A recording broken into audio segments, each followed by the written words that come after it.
Hi again. So we've been talking about taking one design of a little snowman, transferring it to some little pieces of watercolor paper, and then experimenting with various media to get different effects. So this little guy is our monochromatic snowman done with watercolor. I think he's really cute, just as he is. Then we have our acrylic snowman. I think he could use just a little more something, and we'll talk about that in a minute. This one is our acrylic with some glitter and glitter paint. And it's done with acrylics on a watercolor wash background, so it would be considered mixed media. And then this one is all watercolor, and then I just came over the top of it with some of the glitter paint, a holographic glitter paint, to give it a little bit of shine. You can notice there's a slight difference when you use acrylics as opposed to watercolor. This one I finished just recently. It's a little 100% watercolor. I didn't figure that you needed me to show you how to use watercolor to paint a snowman all over again, because I've already shown you that, and you'd probably be bored with it. So I'm going to show you how to do the scarf, and talk about where you would start and where you would stop. And then I wanted to show you this little guy, which is a little painting that I was playing with doing a real light background, and I looked at it and thought, you know, that's really actually kind of interesting, and I'm just going to play and add a couple more things and see if I can turn it into a little scene. And I just think it's really sweet, and that sometimes you need to know when to stop.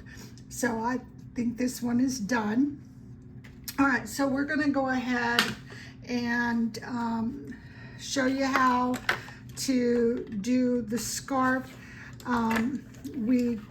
What I've done is I've looked at it and I've said, all right, since if I were to do this area and then this one right beside it, immediately then the paint from this one would run into this one, so that wouldn't work. So the best place to go with my paint would be, all right, over here, these are the same colors that I'm using over here, but by doing this one now, there's just the tiniest little edge that's going to be down in here, and both areas will be in a shadowed, so it's okay if it touches just a teeny little bit in that one spot. So with watercolors, you do some planning before you start, and it's really not all that hard if you just stop and think about what touches and what doesn't. All right, so this is our red from our watercolors. So I've been switching back and forth. This is supposed to be a cadmium red. I've added just a little bit of alizarin crimson to make it more of a true red as opposed to orange. And we're just going to use that at the top, because in this we're pretending that our light source is coming from up here. All right, so we would just start filling it in, and then we will add in our dark at the bottom and let it run together, and a little bit here up the top.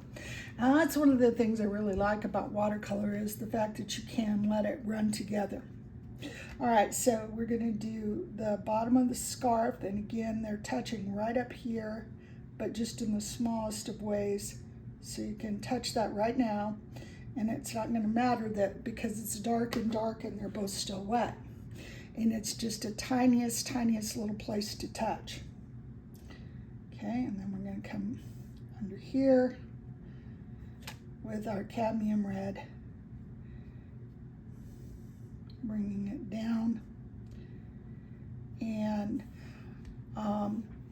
that is just all there is to it. You let the colors work and run together and create their own mixtures on the paper.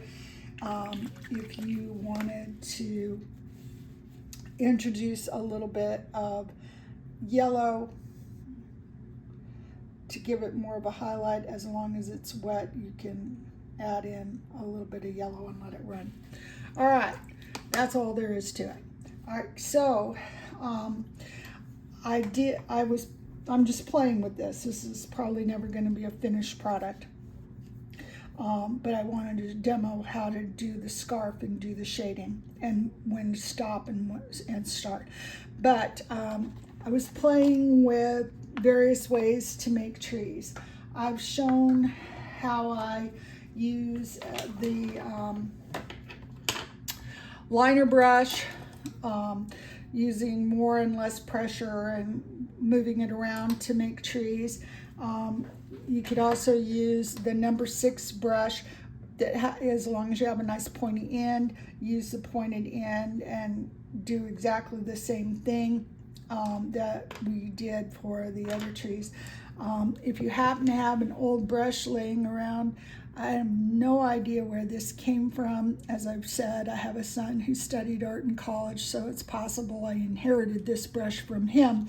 But if you have one that's real stubby like this, or heaven forbid you have one that has gotten chopped off for some reason,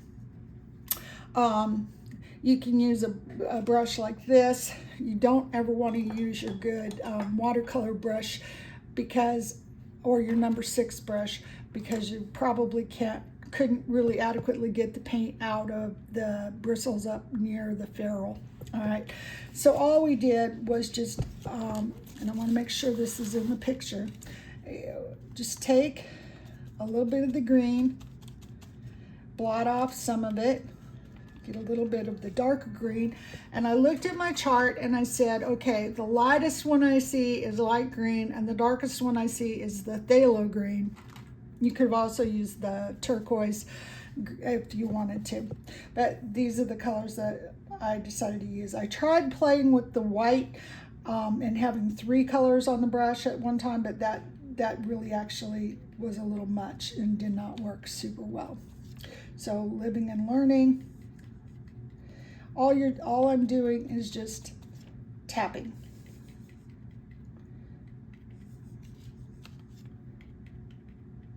All right, now I'm just using the one color green, but you can add in a little of the dark green right over the top. You don't want to fill it in completely, but you get the idea. So all you're doing is kind of tapping in a tree. All right, so I think that's enough of that. Kind of has an interesting texture. So I encourage you to go ahead and play with different things. All right, so I said that I'm not particularly thrilled with the little 100% acrylic. It's probably too much yellow and blue, not enough contrast, not enough, it's not singing. I know that that's probably sounds like a weird term to use for painting, but it reminds me of a friend of mine who used to ask if, does it sing? Does it sing? And so in my mind, if it's not singing, you might need a little something more. All right, so I'm going to show you another way to get a tree effect. All right, this time we're going to use our number 12 brush or 1/2-inch brush. I think it's a 12-inch, oh, it's a 10. It's a number 10 flat brush. All right, so all we're going to do is get it wet. We're going to get a little bit of our green, and we can do the darker green on one edge if you want. You don't have to, and work it in a little bit. And then all you're going to do is just come up and start kind of going back and forth, mostly pointing upwards, and pick like a center of your tree.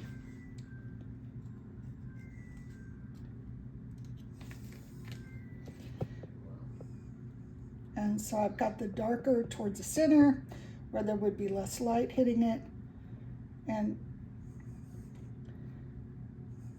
just play with it.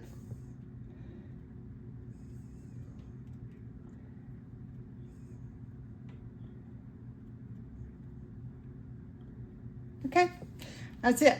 You know, and then we'll go ahead and do a couple over here on this other side.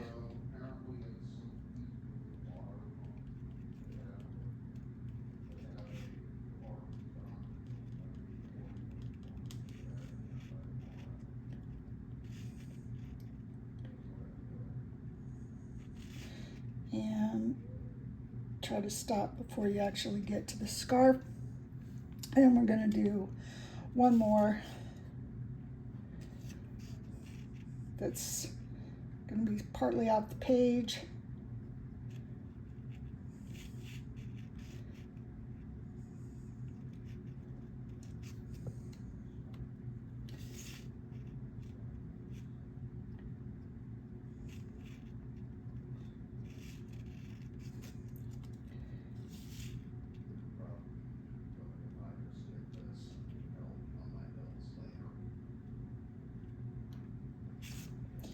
Looks like it needs just a little bit of darkness to bring out the center.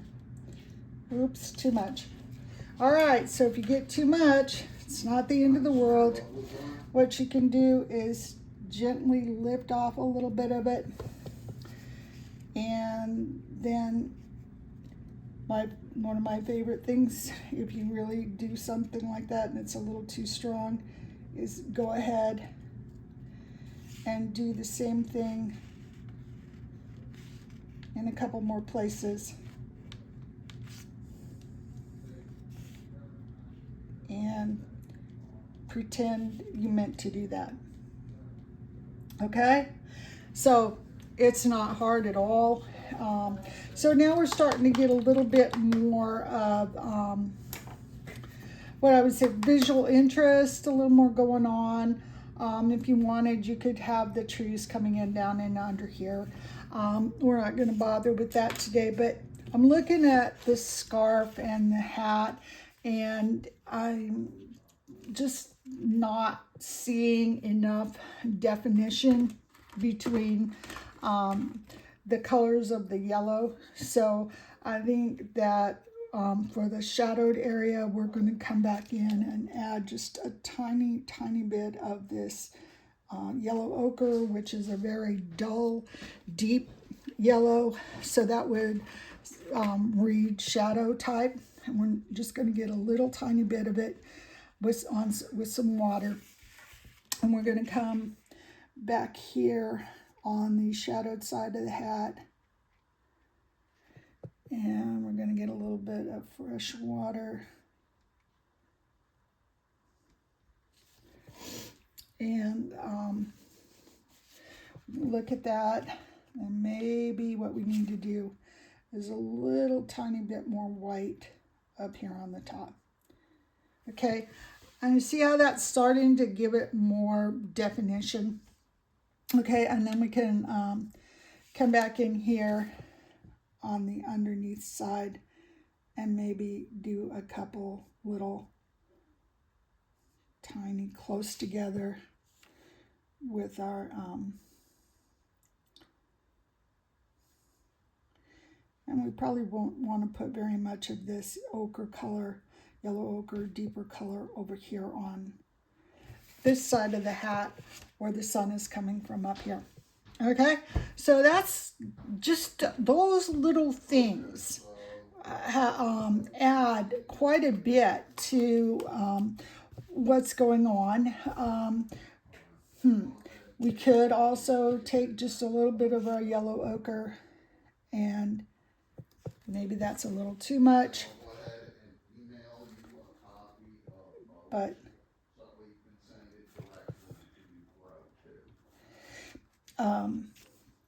just the tiniest hint of this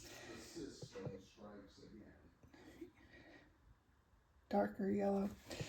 And then you start to feel like there's more light and shadow. And you keep playing with it until you think it's right. When you declare it's done, whether it's a nice, quiet little winter scene like this, or it's a really intense snowman scene like this. Oh, I just thought of something I meant to show you. And I have my toothbrush here ready to roll. We're going to put out just a little bit more white paint. And we're going to get our brush wet with some clean water. This is a clean toothbrush. And I should have my little handy dandy. Of course not. I usually keep a little credit card in here. All right, well, if you don't have a credit card, you can use the side of fairly stiff paper like this. I want you to understand that you don't always have to have everything be perfect before you paint. All right, so then you take take parallel to it and just take and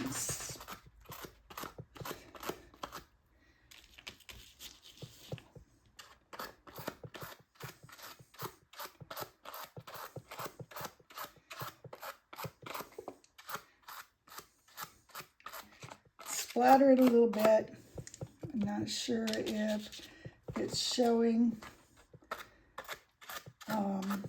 very well in the pictures, but I'll try to go over this area with this tree so that you've got a darker background.